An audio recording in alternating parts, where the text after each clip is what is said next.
Hi, I'm Lisa Fletcher, and you're in the stream. Today, finding love in cyberspace. We look at romance in the age of online dating.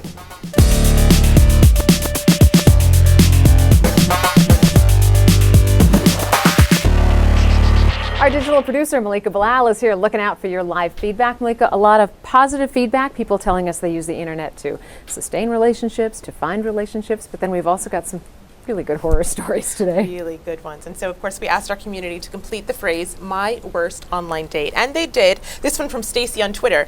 Met up with a guy for coffee. He said, let's go to dinner. I said, okay, where? He had a coupon for one. I left. Now, for those of you at home, if you have your own story, we want you to join the conversation. So use the hashtag AJStream, and I might read them on air. And joining us on set is Jill Filipovich. She is a lawyer and a writer and an editor at Feministe, which is one of the oldest feminist blogs online, designed and run by women from the ground up. Jill, welcome to the stream. Thanks for having me. We are glad you're here. And for those of you who prefer to use more than 140 characters, Google Plus is another way that you can be in the stream. Just go to the link below, add us to your circles, and post your comments and questions. And you could end up in one of our future hangouts, just like these people. In a few minutes, they're going to be sharing some of their successful and not so successful dating stories from online. But first, here are a few of the hashtags we're following.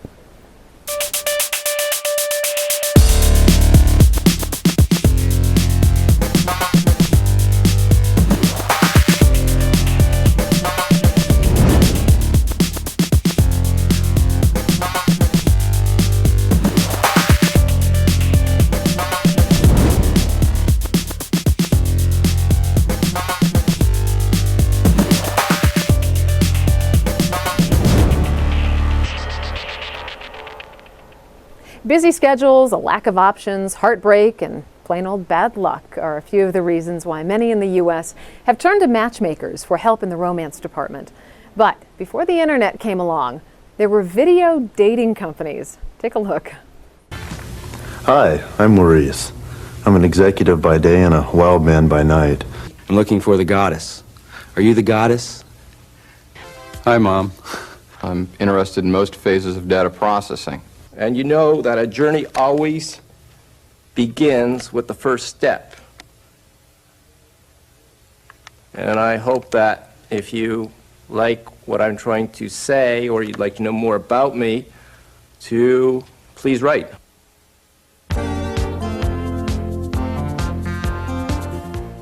Don't those just kind of make you go, ooh? Thankfully, there has been a lot of improvement since the 1980s, and whether it's to find a serious commitment or a casual fling, more than 40 million Americans have searched for romance on the internet. Online dating is a multi-billion-dollar industry with an endless stream of ads like these. Find that one person that is going to see you, accept you, and love you passionately for who you really are. Through eHarmony, we've found our soulmates. It all starts with your personality profile. I joined Match because a friend of mine, my cousin, uncle, my sister, met her husband, met his wife, met her new fiance on Match.com. Match.com. More dates, more relationships, and more marriages than any other site. But with access to so many people and the anonymity that it provides, is cyberspace infidelity a growing trend? And has technology changed our attitudes toward love and relationships? With us via Skype from New York is Dan Slater. He's a journalist and author of the book, Love in the Time of Algorithms, What Technology Does to Meeting and Mating. Welcome to the stream, Dan. Hello, Lisa. Thanks for having me. We're glad to have you. So let's have you kick it off. We've got 40 million people involved in online dating. Is there something more to this than just the obvious efficiency that so many embrace? Why is online dating so popular? I think it's so popular because it works. I think that if it didn't work, we'd still have the stigma, and people just wouldn't use it. Speaking of the technology, though, I have some feedback in my ear. Is there any way to eliminate? Yeah, why don't we, we'll get somebody working on that, and while they do, okay. Jill, let's pick up on something that Dan just mentioned, which is this idea of so many people use it, so there's no stigma really attached to it. But, you know, one of the things we were talking about in our editorial meeting today was we have so many friends that use online dating, and they talk to all of us about it, but then when we ask them, hey, you want to come on the show? Like, oh no, I don't want to talk about it publicly. So how is that possible that there's 40 million people using it, but they're still not quite comfortable talking about it? Yeah, I think that there is still a small stigma attached to it, the idea that you have to go online because you couldn't meet somebody in person. I think that is a real reason why people don't necessarily want to come on live TV and discuss their dating lives. But I'm also not sure you get people wanting to come on Al Jazeera and talk about, their personal lives generally. So maybe it's more that than the online dating issue. Well, speaking of stigma, people online are weighing in. Fatima says there is a stigma. People looking for love online are often seen as desperate and antisocial. So, of course, we have guests on our show today that will try to change that. There's a Facebook comment here, on the other hand, talking about success. Jaron says, my wife and I met online from other sides of the planet. We're not even 2 decades prior. The Cold War would have kept us apart. And one more success story, Gary Green says, it's how I found my wife. I met her on Facebook. So speaking of success, I want to go to our Google Hangout and speak to Noura. Noura Mesnavi is the co-editor of a book called Love Inshallah, and she also met her husband online. Noura, you say that going online gave you a sense of control. Can you explain? Yeah, I met my husband on Match.com. I, at the time, was living and working in San Francisco and was really looking for a partner, and particularly I was looking for a Muslim man. And I think what going online really did was widen the possibilities, widen the search for me. If I was looking for a Muslim man in San Francisco, frankly, I knew most of them. And if I was going to be waiting around for family or friends to try to set me up, it can get really frustrating. So I think part of going online is really about taking control of your search, and it can be very empowering. And there are some things, of course, that make taking control of your search even easier. If we can get a shot of my screen here, I am on it's a piece from BuzzFeed, but it lists all of these very specific dating sites. This one is Sea Captain Date, if you want to date specifically a sea captain. This is for beautiful people that want to travel for free. I mean, there's just a whole litany of them. FarmersOnly.com, Women Behind Bars, Meet Your Face Mate if you want to date somebody who looks just like you.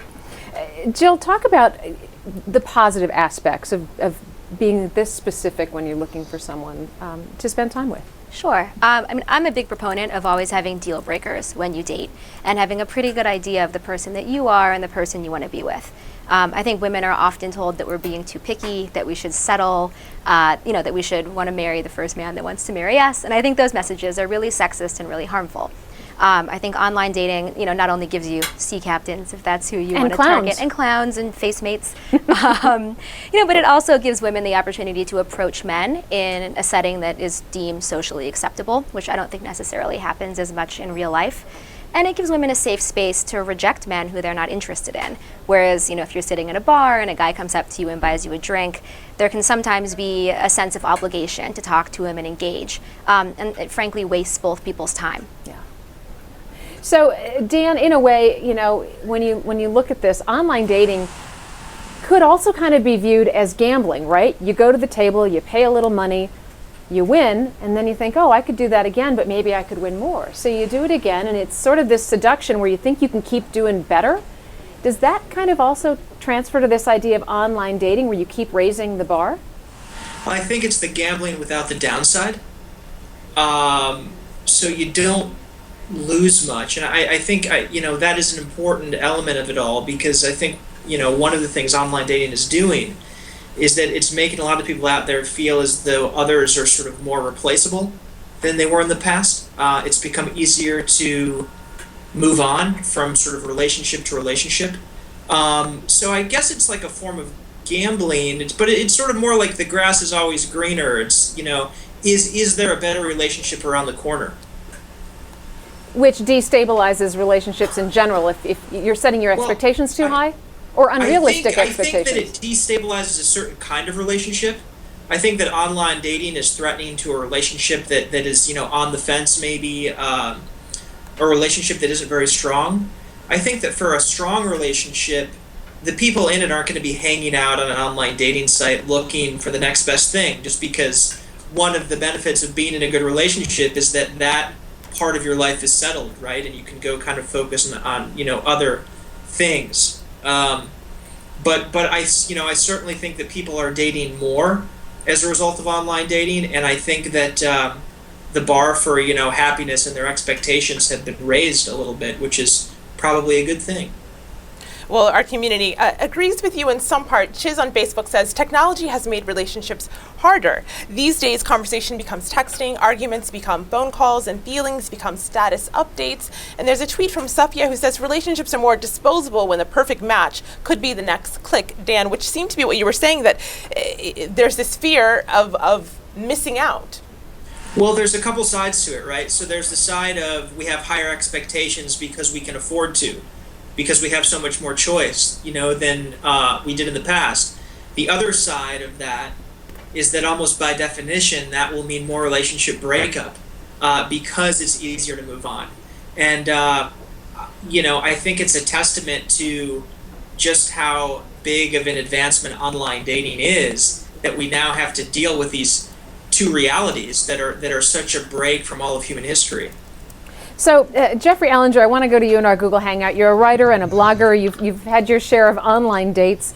So, a person, they check off all of these boxes, for the perfect person, their ideal, and then this imperfect person shows up for the date. Are people setting themselves up for failure? Are the expectations too high? Have we created a situation where expectations are just getting unrealistic? I mean, for me personally, I think I certainly have put myself into situations where I have raised the bar too high, and I think immediately, for most people, when they first see someone, they almost, for me personally, I don't know if it's a gender thing, but I can almost immediately know within moments whether or not I would want to be with them for, I don't want to say, a lifetime, I suppose. I've thought that far ahead, within minutes. That's a Malcolm Gladwell thing. Right.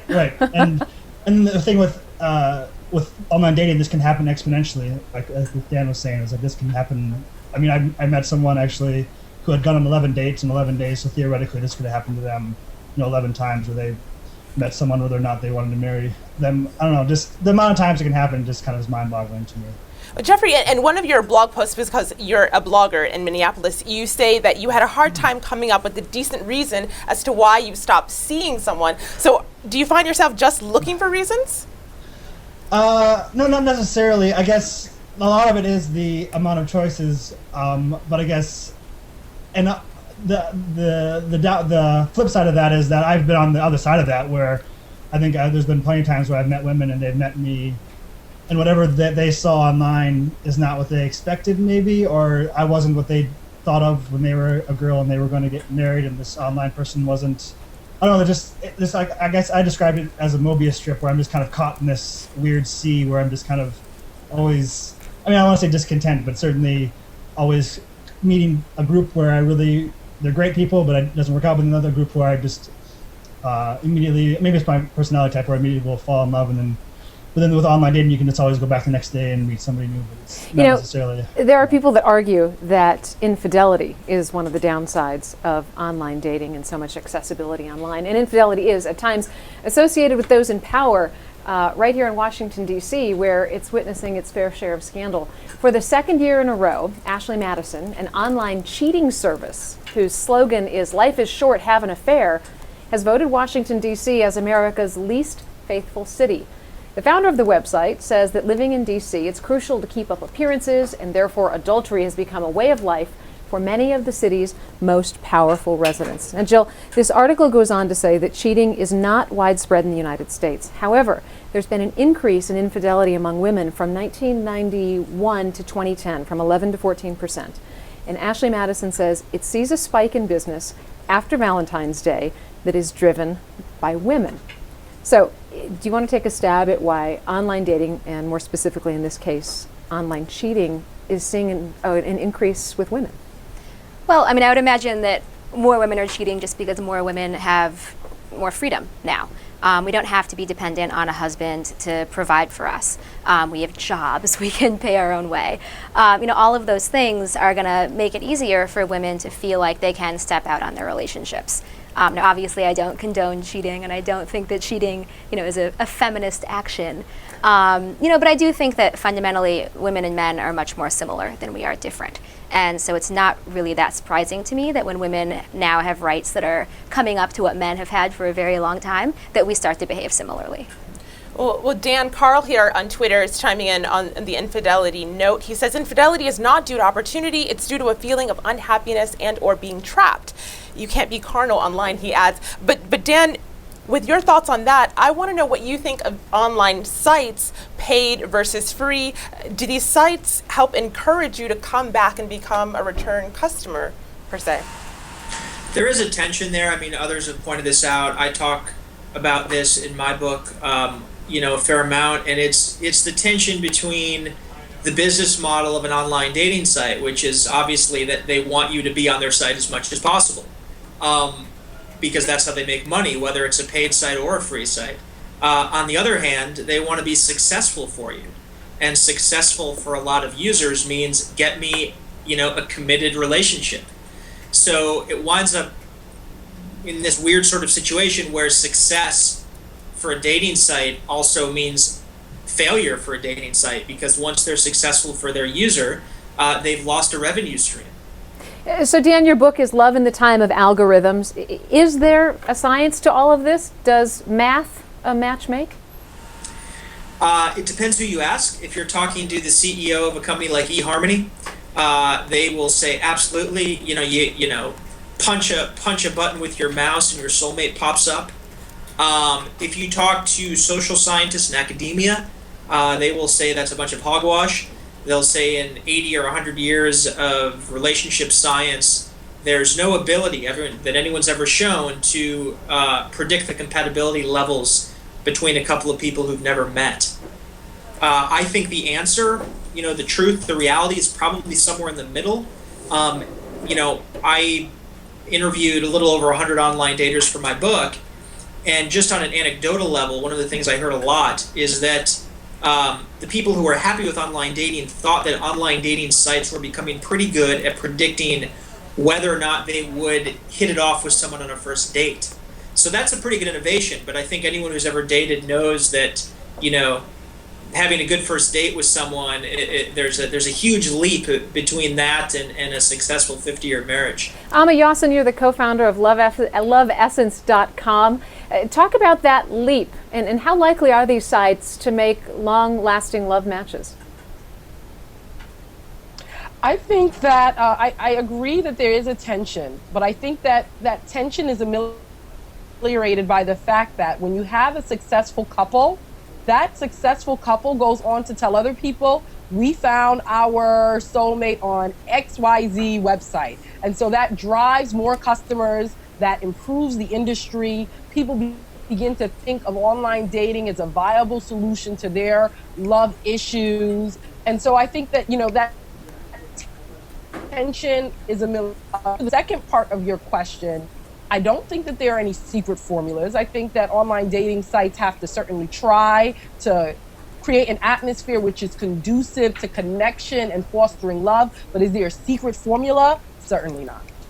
Well, Amma, there's a tweet here from Chichi who says this is all just a marketing campaign to boost sales. These sites only increase your potential date pool, but true love is unguaranteed. And of course, you also do personal matchmaking, and as the co-founder of a matchmaking site, your advice on the site tells people to throw away their lists. But isn't matchmaking and isn't going to these sites all about lists and going down, checking off what you want in a person?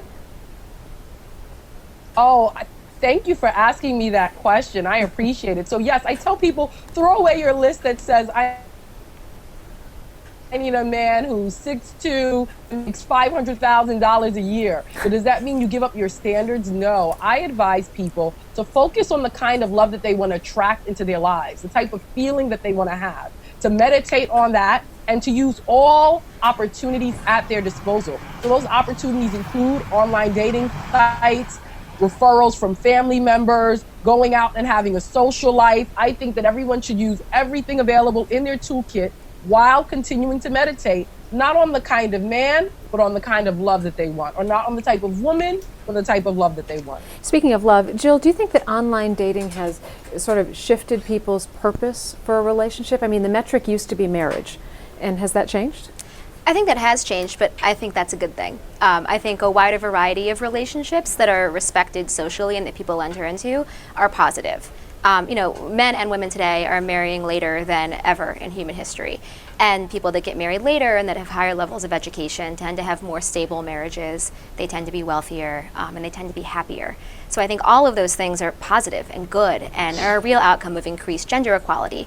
And having online dating available for a pool of dates, for the 20 years now, or even 30 or 40 years that people are dating, I think is great. I think we all want companionship and we want to hang out with people and get to know a variety of other human beings. And online dating facilitates that. Well, Jill, there's a cynic here. Sam on Twitter says, it looks to me like it gives the developing generations a cop-out for never learning to make eye contact. I want your thoughts on that, but also, should this be easy? It sounds like we're saying that online dating makes things easy, but should it be easy to find someone that you're going to spend the rest of your life with? No, I think it should be very hard to find someone that you're going to spend the rest of your life with. And it is hard. I don't think that any daters out there think that dating is easy. Or if they do, they should call me. Dating is difficult. Dating has always been difficult, and I think there's always kind of this nostalgia for what it was like for our parents or our grandparents, for whom love was so easy. And I'd imagine that it didn't feel that easy for them either. Right. Nora, is this the new norm? Has technology even taken over romance? Well, that's a great question. I think that what online dating has done is something that Amma mentioned. It's really just given people another tool in their arsenal, right? So, as Jill mentioned, people are getting married later in school, later in life. So maybe in a way that you would have met your future partner in school or through a classmate. Now you're working and you are, you're waking up, you're going to the office and you're coming home at night. There's not those opportunities to meet people where there may have been earlier in your life. So online dating really sort of widens your ability to search, I think. All right, well, we're going to get into this a little more in the post-show, but I want to start the conversation now, since we're talking about the science of all of this that is used by the dating sites. We were all wondering, is there a way to game the system? And author Amy Webb actually did that after experiencing a series of online disaster dates. This is a clip from the trailer for her new book called Data, a Love Story. I was dating the wrong men. I needed a Mary Poppins list of everything I wanted in a man, and I could use that list to give each man a score. I'd no longer be swayed by a cute profile photo. I'd let math be my judge. But first, who was my competition? After seeing all of the perky, thin, blonde women on the site, I knew I needed help. So I'd create 10 male profiles and spend a month studying these women, what they look like, how they describe themselves. And once I saw who the competition was and how men reacted to their super profiles, I could create my own super profile to attract exactly the kind of man I wanted. Woo! And that story, it does have a happy ending. She ends up meeting her future husband on the Jewish dating site JDate. So, Dan, it appears that if you put enough effort into it, gaming the system is possible? Well, I think you can date enough people that you can eventually find someone with whom to make a relationship work. I don't believe it's possible to game the system. I think you can use online dating as a very effective tool to find a committed relationship if that's the prerogative. What do you think, Jill? Yeah, I think Dan's probably right. It's gaming the system. I think it makes it sound negative, and I don't think that's necessarily the case. Any smart dater is going to use whatever tools at their disposal to make themselves the most attractive to the kind of people they want to attract. It's good dating protocol. Or they could lie, which is what some of the horror stories include, right? Exactly. Well, here's one of the pros. Jamie on Twitter says, technology and online dating has really impacted the way so many lesbians I know meet and date. It's nice to have options beyond the bar. And then on the other hand, of course, a Facebook comment from Nisselroy who says, technology's changed the way big time. I remember high school days, we were writing love letters, and now we send friend requests. We'll talk about that in the post show, your thoughts on that nostalgia. Yeah, and something else I want to talk about in the post-show, you've done a little bit of online dating and you've actually come up with some red flags. So we're going to share with you what some of those red flags are. But we want to give a big thanks to all of our guests today who joined us for the television portion of the program. They're all going to stick around for the post-show, so we hope you do too. It's at stream.aljazeera.com. Now, on Monday, we're going to examine the legacy of World War II Japanese internment camps and ask, could history repeat itself in the United States? So send us your thoughts and your questions on that. And until then, we'll see you online.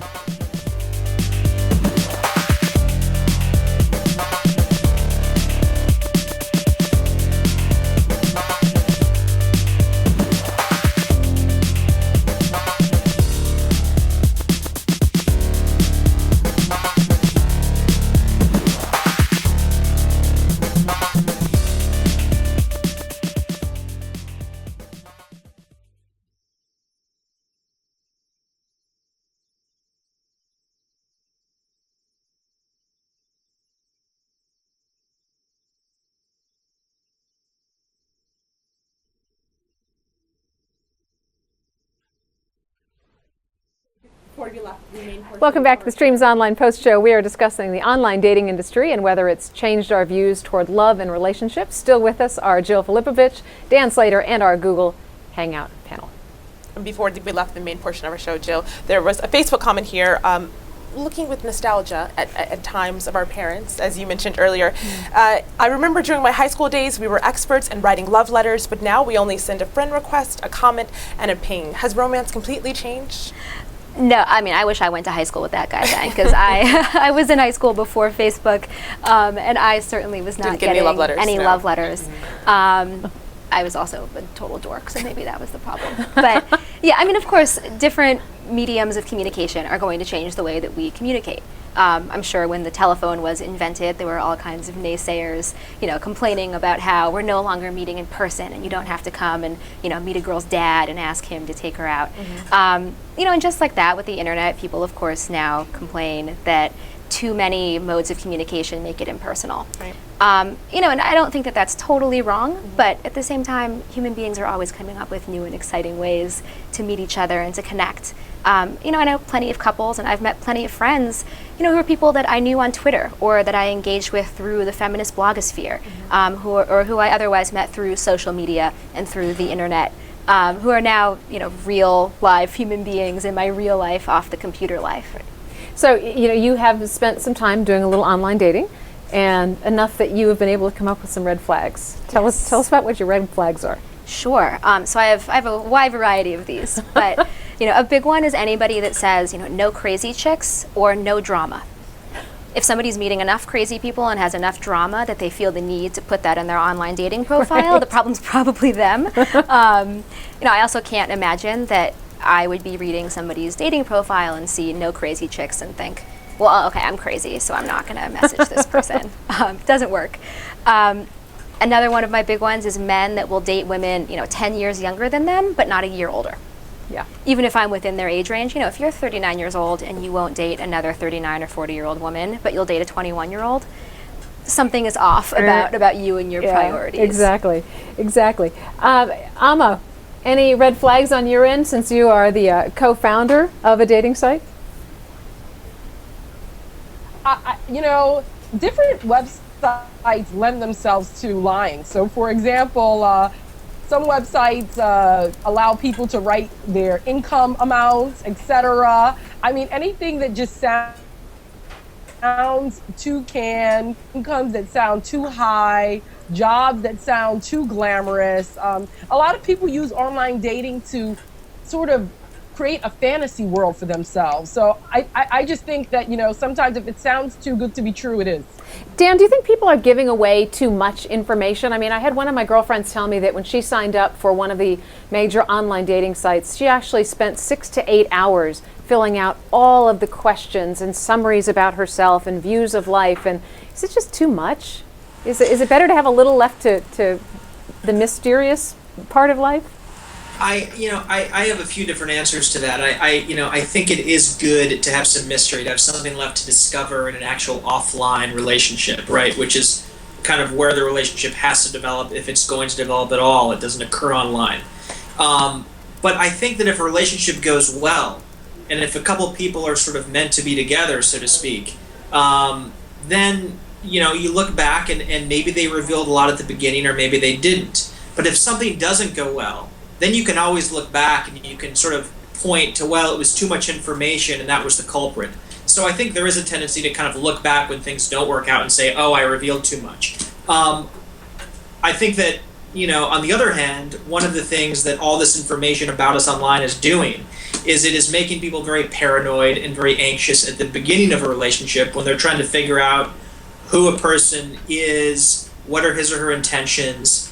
And, you meet someone online, maybe you go on one date or something, and then all of a sudden you're Facebook friends with them, and you're exposed to this entire universe of information, 3,000 photographs and all these status updates, and you see all their friends, but you don't have a context for it yet because you don't know them. You don't know who any of these friends are, and so, it's hard. You see a guy, for instance, post a picture of himself with a woman, or he's tagged in a photo with a woman, and you don't know if that's his sister or is that another woman he's dating, or and then eventually you have to ask. But I think the point is that the relationship needs to develop offline, and if you're trying to, decipher information in a text message, decipher what an update means on, someone's Facebook wall, you're probably in trouble. That exact scenario happened to one of my girlfriends, and it created so much stress. It's like too much information equals extra stress. Overload. Yeah.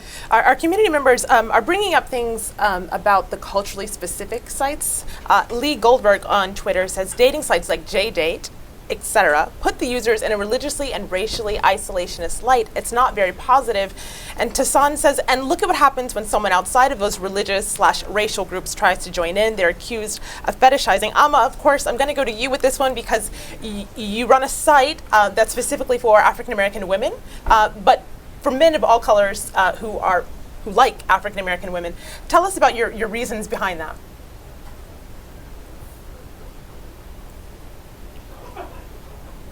Well, it looks like we might have lost Amma. So Noura, I'm going to pose this one to you because in your answer to us, you said that you were looking for a Muslim man. So did it occur to you to go to, Muslim sites, Naseeb.com, other MuslimMatch.com? You said you went to Match.com. What was your reasoning behind that?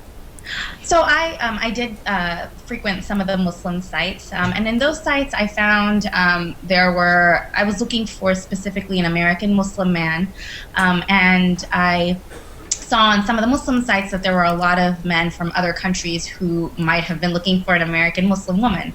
And so I just thought a site like Match, I was also on eHarmony, that there would be more people on those sites that had my similar background, born and raised in the United States. Hey Dan, can you talk a little bit about these dating apps and how they're different from the dating websites, and do they gear themselves toward people who are just more concerned with efficiency than really volumes of information? Who's using them and how effective are they? I think the people that are using them right now are the people who are very adventurous and sort of willing to try new things. A lot of websites right now, about half their logins will occur through their mobile app. But there is a difference in the sort of, the mobile dating sphere. So on the one hand, you have someone using something like Match.com through their smartphone. On the other hand, you might have someone using an app on a smartphone phone that's, a geolocation app. So it isn't just that they're using online dating on their phone, but it's that they're using a form of it that informs them that, hey, there's someone 300 feet away that fits, your criteria, and they're in that bar across the street, or something. And I think the latter form, and that's obviously, the innovative form, and I think it piques a lot of imagination because people think of that and they think, oh my lord, we're going to all be living in this future of sort of dating on the go, and it's going to be like human bumper cars out there, people just bouncing off each other. It piques issues of vulnerability for me, though. I look at that and I think it's a little frightening, actually. I think there's a huge security issue there, but again, security was also something that you heard at the beginning of the online dating revolution back in, the 90s, when there was still a big stigma. And one of the reasons that people came up with to dislike online dating or to avoid online dating was that it was a bunch of psychopaths out there. And of course, that turned out not to be the case. And I wonder, I don't know for sure, but I wonder if we're going to come to the same conclusion about mobile dating 5 or 10 years down the road, that really there is no reason to be afraid of it, and everyone's going to be doing it because, as you say, it's just so much more efficient than sitting at home on your computer, having to go get ready for dates, then having to go out all this. If you look at the first 15 or 17 years of the online dating industry, all the major innovations, it's all evolved towards more efficiency. All right. And Dan, I'm going to have mobile dating on the fly is just one more move in that direction. All right. On that note, we are going to wrap up the show, but thanks to all of our guests, Jill Filipovich, Dan Slater, Jeffrey Ellinger, Amma Yassin, and Noura Mesnavi. I apologize. Thanks for being with us. Great show.